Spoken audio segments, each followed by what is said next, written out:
કડોદરા ચાર રસ્તા પાસેથી દેશી હાથ બનાવટના તમંચા સાથે કડોદરા પોલીસે એકને ઝડપી એકને વોન્ટેડ જાહેર કર્યો છે।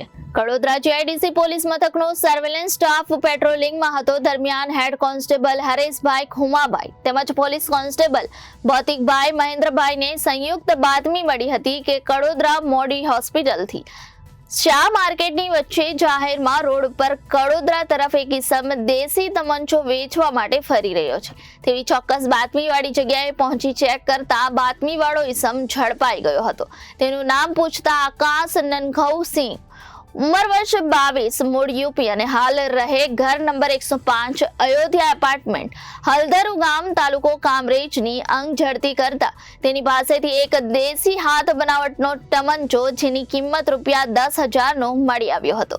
આ તમંચો ક્યાંથી આવ્યોનું પૂછતા નવસાદ અંસારીએ આપ્યાનું જણાવતા તમંચો આપનારને વોન્ટેડ જાહેર કરી આગળની તપાસ કડોદરા પોલીસ મથકના પોલીસ સબ ઇન્સ્પેક્ટર સુનિલ એમ પટેલે હાથ ધરી છે। રિપોર્ટર કૃષ્ણા સોની, જનાદેશ ન્યૂઝ, કડોદરા।